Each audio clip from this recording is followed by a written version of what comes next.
एहतराम के साथ पास्टर रॉबर्ट मसीह को वेलकम करती हूँ और खुदावंद से इल्तिजा करती हूँ कि खुदावंद अपने बेटे पर अपना हाथ बढ़ाए रखे और अपने खिदमत के लिए इस्तेमाल जिस तरह उसकी मर्जी इस्तेमाल करे। आमीन। वेलकम पास्टर रॉबर्ट मसीह।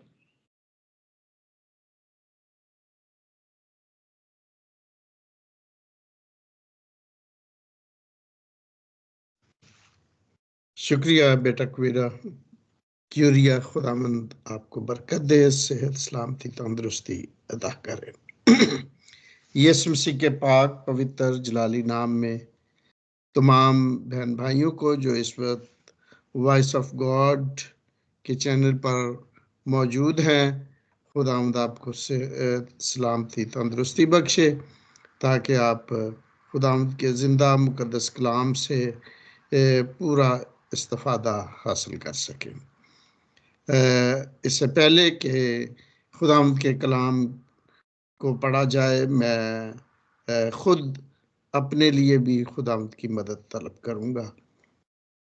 खुदावंद कदूस बाप, आसमानी बाप, मैं अपने आप को इस वक्त पूरे तौर पर खुदावंद तेरे ताबे कर देता हूँ।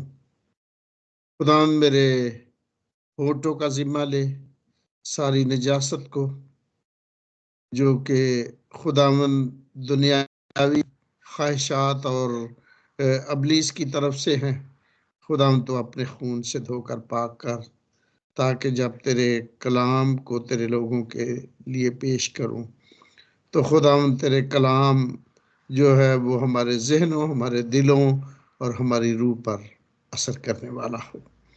खुदावंद मुझ में कोई लियाकत, कोई खूबी, कोई हिकमत नहीं है। खुदावंद तेरी ये पाक रूह पर इन्हिसार करता हूँ, मेरी सहायता फरमा, यीशु मसीह के प्यारे जलाली नाम में, आमीन। आइए अजीजों, आज के कलाम के लिए जो तलावत चुनी गई है वो बाइबल मुकद्दस की दूसरी किताब है खरूज, उसका तीसरा बाब 7वीं से 10वीं आयत तक हम पढ़ेंगे। जिसको भी खुदावंद का पाक रूह कलाम मुकद्दस के इस हिस्से को पढ़ने के लिए उभारता है, मेरी दरख्वास्त है कि अगर आपके पास खुदावंद का कलाम बाइबल मुकद्दस है तो इस हवाले को निकालें और हमारे लिए पढ़ें। खरूज 3 बाब 7वीं आयत से लेकर 10वीं आयत तक। हेलो जी बेटा। खुदावंद के पाक कलाम में कुछ यूं मरसूम है।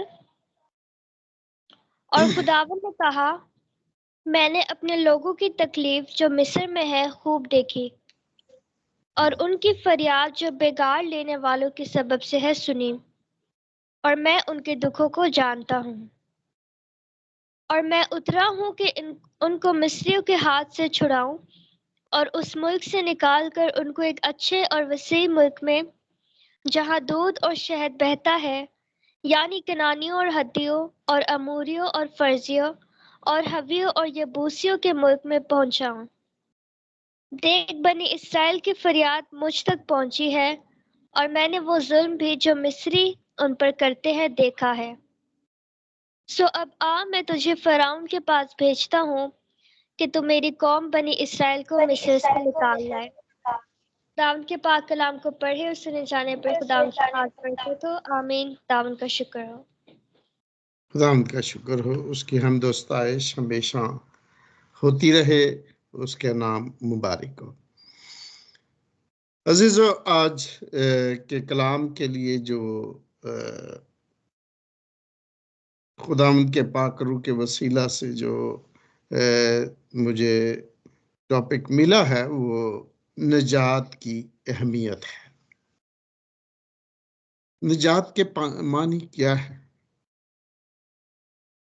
ये मानी मैंने किसी डिक्शनरी से नहीं लिए, मुमकिन है डिक्शनरी में भी हो, लेकिन खुदा के रूह ने जो मुझे समझाया मैं आपके सामने बयान करता हूँ कि निजात बामानी है रहाई, छुटकारा, आज़ादी, धुल जाना, पाक किया जाना, अलग किया जाना, चुना जाना। और हम देखते हैं कि मुल्क मिस्र में मुल्क मिस्र जो है वो बनी इसराइल के लिए यूं कहें कि गुलामी का घर था। गुलामी जो है वो कोई अच्छी चीज नहीं है। एक वक्त था कि तमाम दुनिया में गुलाम खरीदे और बेचे जाते थे। अगर उनका मालिक अच्छा है तो गुलाम जो है वो अपने मालिक के पास खुश रहता था, लेकिन फिर भी वो पाबंद था। हम्म, और अगर गुलाम सख्त है तो उसकी सख्तियां भी बर्दाश्त करनी पड़ती थी, जुल्म और सितम भी बर्दाश्त करना पड़ता था। और जो है गुलाम की कोई अपनी मर्जी नहीं होती थी।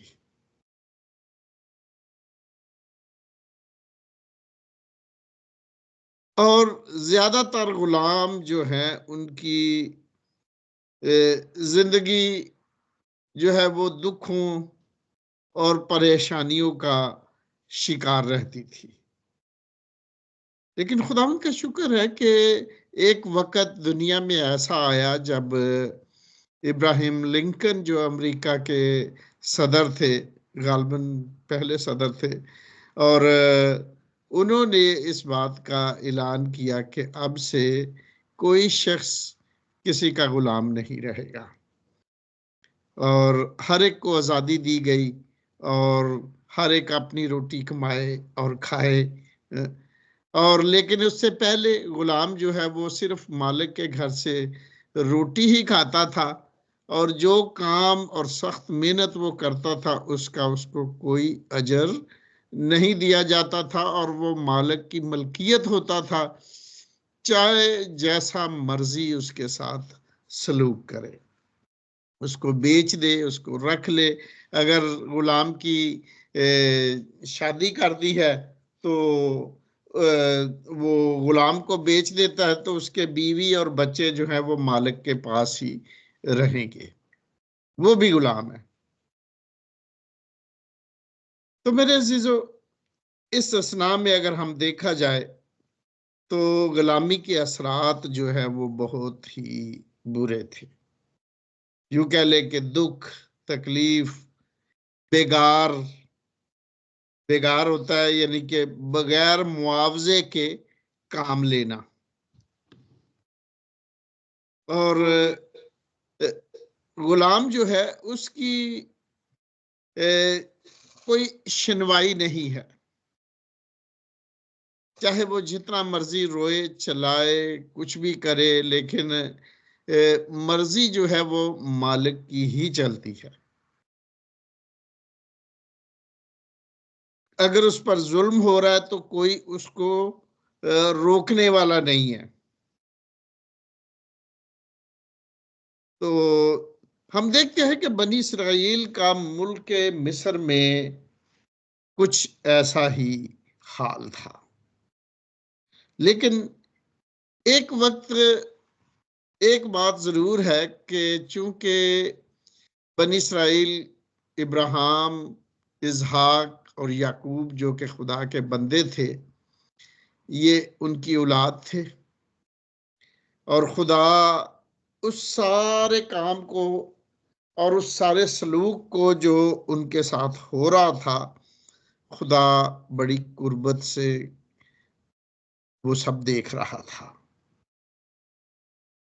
और ये खुदावंद का रहम और उसका फजल था कि उसने ये चाहा कि वो उनको उस गुलामी से, उस बेगार से, उस जुल्म और सितम से, उस दुख से, उस तकलीफ से जो कि गुलामी के बायस थी, खुदावंद उन्हें रिहा करे। और हम देखते हैं कि खुदा का बंदा मूसा जब मुल्क मदियान में अपने ससुर की भेड़ें चरा रहा था और वो वीरान बियाबान जगह थी और वहाँ पहाड़ हुरब, जहाँ एक झाड़ी को उसने देखा जिसमें आग लगी हुई थी और वो झाड़ी भस्म नहीं हो रही थी। वो इसका मुशाहिदा करने के लिए जब झाड़ी के पास जाता है तो खुदावंद उससे मुलाकात करता है। खुदावंद ने उसको कहा कि ऐ मूसा, अपनी जूती उतार, क्योंकि जहां तू खड़ा है ये जगह पाक है। क्यों पाक क्यों है? क्योंकि खुदा की हुजूरी वहां पर थी। खुदा उससे हम कलाम होने को था। खुदा अपने भेद को, अपने मुकाशफात को, अपने मकसद को उस पर अया करने को था। तो हम देखते हैं कि मूसा उसी वक्त सजदे में गिर के अपनी चादर अपने ऊपर ले ली और कहा कि ऐ खुदावंद, फरमा, मैं सुनता हूं, मैं हाजिर हूं। तो खुदावंद ने उसके साथ बातें की। और जैसा कि बेटी ने पढ़ा है 7वीं आयत में, खुदावंद ने कहा, मैंने अपने लोगों की तकलीफ जो मिस्र में है खूब देखी और उनकी फरियाद जो बेगार लेने वालों के सबब से है सुनी। काम सख्ती से लिया जाता था और अगर कोई काम में ढीला पड़ा है तो उसको कोड़ों से मारा जाता और उनसे सख्ती से काम लिया जाता। और खुदावंद कहता है कि मैंने बेगार लेने वालों के सबब से लोगों यानी कि बनी इस्राएल की फरियाद जो है उसको सुना है और मैं उनको दुखों को जानता हूं। और खुदावंद ने कहा कि अब मैं उतरा हूं कि उनको मिस्रियों के हाथ से छुड़ाऊं। और जैसा कि इब्राहिम, इजहाक और याकूब के साथ खुदा ने वादा किया था कि मैं हित्तियों और फिरजियों और अमूरियों और यबूसियों का मुल्क उनको मिरास के तौर पर दूंगा। असीसो, ये कौमें जिनका जिक्र किया गया है, अमूरी और फिरजी और हिवी और यबूसी, ये कोई मामूली कौमें नहीं थी। कलाम मुकद्दस बताता है कि ये जोरावर और जंगजू कौमें थी। ये लोग बड़े कदावर थे और बनी इस्राइल ने जब उनका मुशाहिदा किया तो वो तो डर गए, खौफजदा हो गए और कहने लगे कि वो तो बड़े लंबे चौड़े और लंबी गर्दनों वाले और बड़े मजबूत लोग हैं और हम तो उनके सामने बिल्कुल टिड्डियों की मानद है। यानी कि टिड्डी क्या होती है? छोटी सी, पैर में कुचल दिया जाए। और लेकिन खुदा ने वादा किया, अपने बंदा मूसा को बताया कि मैं इसलिए आया हूं कि उनको मुल्क मिस्र से आजाद करूं और उस मुल्क में ले जाऊं जहां दूध और शहद की नदियां बहती हैं और जिसकी वजह से वहां अच्छी खुराक थी, अच्छा माहौल था, अच्छी फजा थी। और वो जगह जो है वो बागे अदन की मानद थी और लोगों को किसी तरह की कोई मुश्किल नहीं थी, इसलिए वहां के लोग जोरावर थे। खुदा ने कहा कि ये अपने गुनाहों के बायस अपनी हद को अबूर कर चुके हैं और मैं इनको सफाई हस्ती से मिटा दूंगा। और ये मुल्क मैं, खुदा ने इब्राहिम और इसहाक और याकूब से वादा किया था कि ये मैं तेरी नस्ल को हमेशा के लिए दे दूंगा, ये उनकी मलकियत हो। और हम देखते हैं कि खुदा जो है वो जो वादा करता है उस वादे को खुदा क्या करता है? पूरा करता है। और खुदा ने अपने बंदा मूसा को कहा कि मैंने तुझे चुना है कि तू जाए और उनको मुल्क मिस्र से निकाल लाए। हालांकि मूसा अपने आप को इस लायक नहीं समझता था। जब वो अपने आप को इस लायक समझता था तब वो ये काम ना कर सका। लेकिन अब 40 साल की मुसलसल भेड़ों की निगाहबानी करने के बायस जो हलीमी, जो फरोतनी खुदावन ने अपने बंदा को दी थी, खुदा ने उसकी सेमिनरी की, उसकी ट्रेनिंग की, और अब खुदा क्या कहता है कि मैं तुझे भेजता हूं। जब तक मूसा अपने जोर और अपनी कुव्वत पर फख्र करके उनको आज़ादी दिलाने के बारे सोच रहा था, तो उस वक्त खुदा की मर्जी नहीं थी, खुदा ने उसको नहीं चुना था। लेकिन अब खुदा उसको चुनता है कि तू जा और उनको मुल्क मिस्र से निकाल कर ले आ।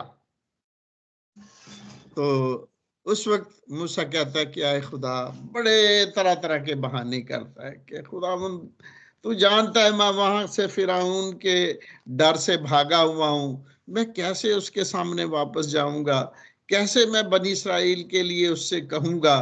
तो पहली तो बात है कि मेरे लोग ही मेरी बात नहीं मानेंगे और वो कहेंगे कि तुझे खुदा ने नहीं भेजा, तो मैं उनको क्या सबूत दूंगा। खुदा ने तरह तरह के मौजज़ात अपने बंदा को दिए कि जा उनके सामने ये करना और बताना उनको कि मैं जो हूं सो मैं हूं ने मुझे तुम्हारे पास भेजा है।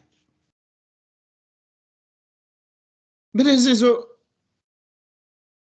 आजादी जिस्मानी हो या रूहानी हो,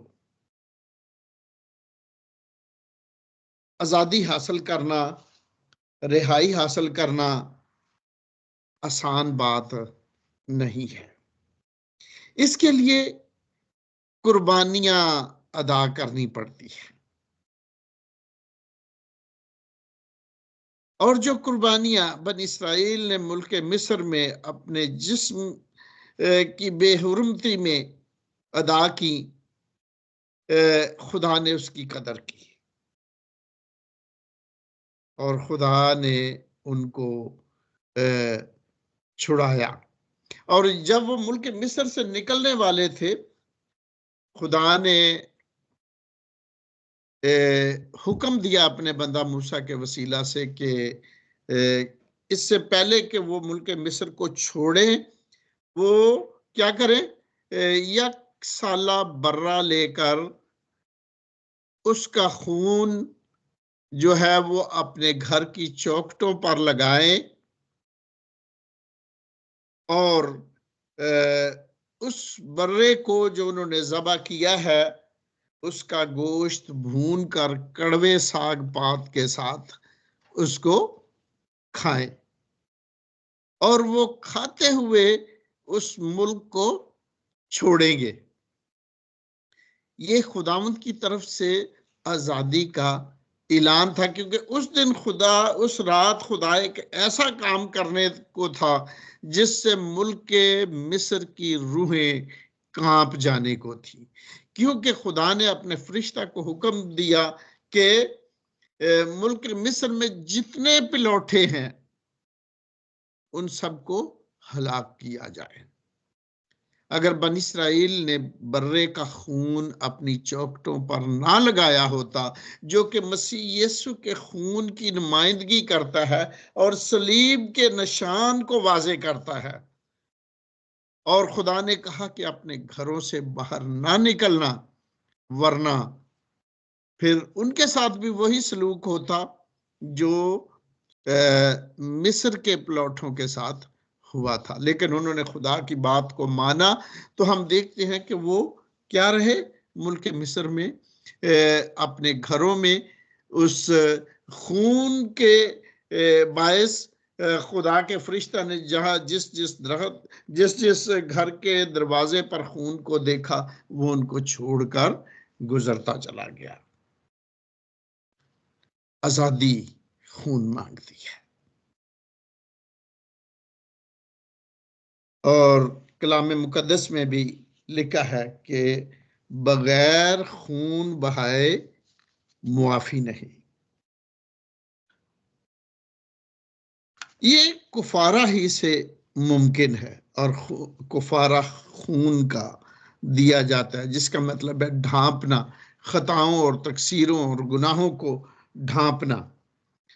तो जब खुदा ने बियाबान में जब खुदा ने हैकल बनाने का हुक्म दिया, खुदा ने 10 हुक्म दिए जो कि रहम की संदूक के अंदर थे, और रहम की कुर्सी पर खुदा जो है वो अपने बंदा मूसा को या हारून कहन को दिखाई देता और अपनी मर्जी को अया करता था। तो जो शरीयत दी गई उसके बायस बर्रा करने के बायस उनके गुनाहों को ढांप दिया जाता।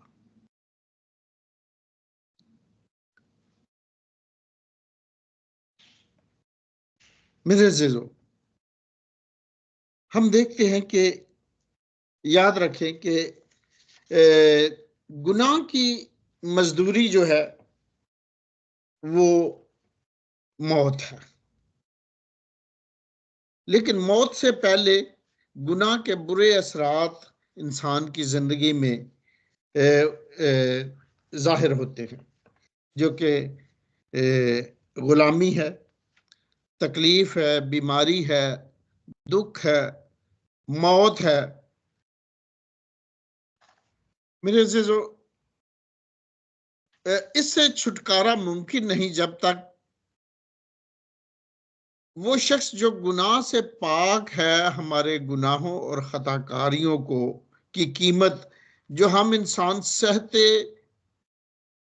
हैं अदा ना करे, क्योंकि हम खुद अपने गुनाहों की कीमत अदा नहीं कर सकते, क्योंकि हमारे गुनाहों की कीमत पाक और बेऐब खून है। और कलाम मुकद्दस बताता है कि इंसान जितने आदम और हवा से पैदा हुए वो सब मौत के मतहत और गुनेगार थे। और खुदा का बंदा दाऊद कहता है कि मैं गुनाह की हालत में मां के पेट में पड़ा। गोया कि जो बच्चा बिल्कुल मासूम और न्यू बॉर्न है वो भी छोटा और मासूम गुनेगार है। वो उतना ही गुनेगार है जितना एक चोर और डाकू गुनेगार है, लेकिन खुदा ने अपने फजल से अपने बेटे को इस दुनिया में भेजा जो कि औरत से पैदा हुआ। और ये पेशन गोई के मुताबिक था कि खुदा ने जब बागे अदन में सांप से बात करते हुए जिसने हवा को आजमाइश में डाला, ये कहा कि मैं तेरी दरमियान और तेरी नस्ल के दरमियान और औरत की नस्ल के दरमियान क्या करूंगा, अदावत डालूंगा, वो तेरे सर को कुचलेगा, तू उसकी एड़ी पर काटेगा। तो मेरे यीशु ने उस पेशन गोई को जो शुरू ही में अदा कर दी गई थी वो अपनी सलीब पर उसको पूरा किया। यीशु मसीह ने वो कीमत अपने पाक और बेऐब बदन से और अपने खून से अदा करके खुदा की अदालत के तकाजे को पूरा किया। अजीजों, कलाम पाक में लिखा है कि खून बहाए बगैर मुआफी नहीं। मेरे यीशु ने फरमाया, मैं गुनेगारों को ढूंढने और निजात देने के लिए आया हूं। कोई मेरे वसीला के बगैर बाप के पास नहीं जा सकता। और उसने ये भी फरमाया कि जमीन और आसमान का कुल अख्तियार मुझे दिया गया है। उसी ने फरमाया कि इब्ने आदम को जमीन पर गुनाह मुआफ करने का इख्तियार है। अजीजो, निजात मिलना खुदा की तरफ से बहुत बड़ी बरकत है, और निजात अंजील की खुशखबरी पर ईमान लाने के वसीला से ही मिलती है। और निजात के मामले में इंसान के ज़ाती अमाल का इसमें कोई अमल दखल नहीं है कि हम अच्छे अच्छे काम करेंगे तो हमें निजात मिलेगी। हम गरीबों को खाना खिलाएंगे और कपड़े देंगे और पैसे देंगे, और बास लोग इस बात पर फख्र करते हैं कि अच्छे काम है और हम जरूर ही बचेंगे। हम अच्छे काम इसलिए नहीं करते ताकि हमें निजात मिले।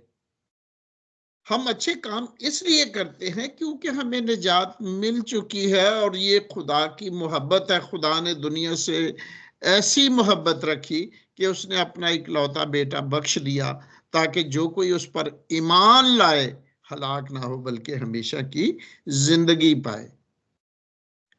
तो निजात हमें खुदा के बेटे यीशु मसीह के वसीला से मिली है, ना कि हमारे जाती अमाल के वसीला से। हमारे जाती अमाल इस बात की अक्कासी करते हैं कि हम निजात पा चुके हैं अपने ईमान के बायस, यीशु मसीह पर ईमान लाने के बायस, और उसमें उसने हमें यह फजल बख्शा है कि हम उसकी मर्जी को पूरा करें और वो काम करें जो उसकी मर्जी के मुआफिक है। अज़ीज़ो, हर शख्स के लिए जरूरी है कि वो खुदा के कलाम की सच्चाइयों पर ईमान लाए, क्योंकि लिखा है, आए खुदावन, अगर ये साया 26 बाब उसकी 12वीं आयत में आप देखें तो यहाँ लिखा है, आए खुदावन तू ही हमको सलामती बख्शेगा, क्योंकि तू ही ने हमारे सब कामों को हमारे लिए अंजाम दिया है। तो जो काम इंसान के लिए मुमकिन नहीं, वो खुदा के लिए मुमकिन है। गुनाहों से रहाई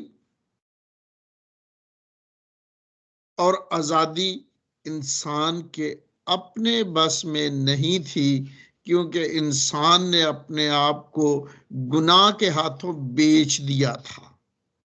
खुदा के हुक्म को रद्द करके, अबलीस की बात को मान के, जो शुरू ही से बागी और अंधेरे का फर्जंद है, अपने आप को बेच दिया और उसका गुलाम हो गया, और गुनाह की मजदूरी मौत है, और तमाम दुख, बीमारियां और परेशानियां और गुलामी, ये सब उसका नतीजा है जो आहिस्ता आहिस्ता आहिस्ता हमें मौत और कब्र की तरफ ले जाता है। लेकिन खुदा का ये फजल बख्श है, खुदा का ये फजल है कि वो हमें सलामती बख्शता है, और ये सलामती खुदा के बेटे यीशु मसीह के वसीला से ही हासिल होती है, और वही हमें निजात दे सकता है, और इसके अलावा कोई दूसरा नाम नहीं। मेरे अजीजों, निजात खुदा की तरफ से बहुत बड़ा तोहफा और इनाम है। ये छोटी सी चीज नहीं है।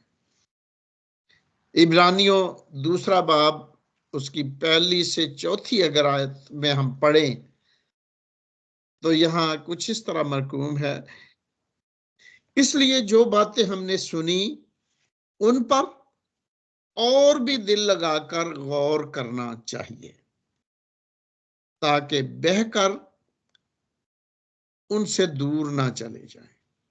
बहकर यानी पानी में जो चीज बहती है, ये वक्त जो बह रहा है इसको भी पानी की तरह तशबीह दी जाती है। हालात जो इंसान के मुसलसल चेंज होते रहते हैं, कभी हम खुदा की तरफ आते हैं, कभी दुनिया की चीजें हमें कशिश कर लेती हैं और खुदा से हम दूर हो जाते हैं, यानी कि हम मौजों की तरह बहते रहते हैं। तो खुदा का बंदा कहता है, ताकि बहकर उनसे दूर ना चले जाएं, उस नजात से दूर ना चले जाएं, खुदा के उसके फजल से दूर ना चले जाएं जो उसने हमारी निजात के लिए हमें बख्शा है। क्योंकि जो कलाम फरिश्तों की मार्फत फरमाया गया था, जब वो कायम रहा और हर कसूर और नाफरमानी का ठीक ठीक बदला मिला, तो इतनी बड़ी निजात से गाफिल रहकर हम क्यों कर बच सकते हैं, जिसका बयान पहले खुदावंद के वसीला से हुआ और सुनने वालों से हमें पाया सबूत को पहुंचा। अजीजों, खुदा की बड़ी निजात के बायस हम गुनाहों, बीमारी, तरह तरह के गमों और परेशानियों और गुर्बत और कर्जे और दुश्मनी और शयातीन से हमने खुदा के फजल के बायस, यीशु मसीह की बेशकीमत कुर्बानी के बायस निजात पाई है। और इससे छुटकारा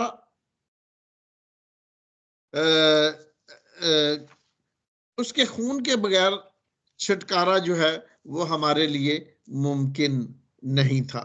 इंसान अपनी हालत में बेबस था। मसीह यीशु ने सलीब पर चढ़कर तमाम बुरी चीजों को और पुरानी इंसानियत को कुचल दिया, जो कि हमारी गुनाह की इंसानियत थी, खुदा से नावाकफियत की इंसानियत थी, जो कि बेशरा इंसानियत थी, और हम गुनाह के हाथों बिके हुए थे। खुदा ने हमारे गुनाह के बदन को बेकार कर दिया और तारीकी की कुव्वतों को शिकस्त देकर उन पर फतहमंदी का शादियाना बजाया। जैसा कि रोमियो 6 बाब उसकी 6 आयत में यूं मरकूम है, और हुक्मों के वो दस्तावेज मिटा डाली जो हमारे नाम और हमारे खिलाफ थी, और उसको सलीब पर कीलों से जड़कर सामने से हटा दिया। यानी गुनाह का जो एक उलट चीज है या उसके मुखालिफ चीज है वो है शरीयत। शरीयत को मानोगे तो बचोगे, शरीयत को तोड़ोगे तो मरोगे। तो खुदा ने शरीयत जो कि कुर्बानियों की शरीयत थी, जो कि बकरों और बछड़ों को कुर्बान करने की शरीयत थी, जब भी कोई किसी से बनी इस्राएल में किसी से कोई खता होती, गुनाह होता, तो उसके लिए उसको बर्रा कुर्बान करना पड़ता था। उससे उनके गुनाह मिटाए नहीं जाते थे बल्कि ढांप दिए जाते थे, और अपने हर गुनाह के लिए उनको बर्रा कुर्बान करना पड़ता था। जरा सोचें कि इंसान दिन में कितने गुनाह करता है,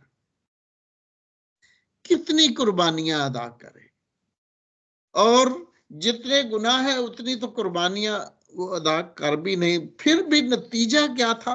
आखिरकार मौत था। वक्ती तौर पर गुनाह को ढांप दिया जाता, लेकिन खुदा का कहर जो था, जो गुनाह के खिलाफ है, उसे खत्म नहीं किया जा सकता। लेकिन ये काम खुदा ने खुद किया, अपने पाक बेऐब बेटे को दुनिया में भेजकर उसे सलीब पर कुर्बान होना पड़ा, ताकि अपने पाक और बेऐब खून से एक ही बार जमीन, जो कि हमारे गुनाह की वजह से लानत का शिकार हो चुकी थी, जब उसका खून जमीन पर गिरा तो जमीन भी उस लानत से पाक हो गई। और जब वो खून सलीब पर गिरा तो उससे हमारी मौत जो है वो भी जिंदगी में बदल गई। जब वो दफन हुआ तो वो हमारी मौत को लेकर दफन हुआ, और जब वो जिंदा हुआ तो वो हमें जिंदगी देने के लिए फिर जी उठा। मेरे अजीजों, नजात की हमारी जिंदगी में बहुत बड़ी अहमियत है। अगर हमने नजात हासिल नहीं की तो हम आज भी गुनाह के गुलाम हैं। लेकिन खुदावंद का शुक्र करते हैं कि खुदा ने वो काम किया जो इंसान के लिए मुमकिन नहीं था, और खुदावंद ने मौत पर, कब्र पर और गुनाह पर फतह पाकर वो आसमानों पर चला गया, और उसने कहा कि मैं फिर आऊंगा और तुम्हें अपने साथ ले लूंगा, ताकि जहां मैं हूं वहां तुम भी मेरे साथ रह सको। यकीन जाने कि खुदा के साथ रहना अपनी गुनाह की हालत में मुमकिन नहीं है।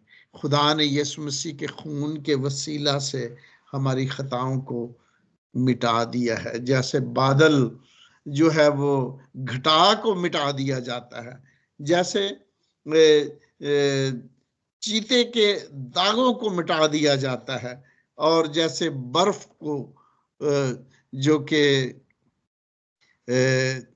जैसे यानी कि बर्फ है, उस तरह से खुदा हमारी जिंदगी को यीशु मसीह के खून के वसीला से पाक और साफ कर सकता है। मेरे अजीजों, नजात की तमाम बनी नौ इंसान को जरूरत है। अगर आप नजात पा चुके हैं तो आप मुबारक हैं, और अगर किसी ने नजात नहीं पाई तो ये जरूर है कि हमारी गवाही के बायस वो जिंदगियां जो हलाकत की तरफ जा रही हैं वो भी नजात पाएं। अपनी गवाहियों को इस्तेमाल करें और लोगों को मसीह यीशु के चरणों में लाएं कि खुदा ने आपके लिए कैसे बड़े बड़े काम किए हैं। खुदावंद इस कलाम के वसीला से आप सबको बरकत दे। अगर खुदावंद ने चाहा तो अगले हफ्ते मैं जो है वो इस मजमून पर बात करूंगा कि हम नजात कैसे पा सकते हैं। खुदावंद आप सबको बरकत दे।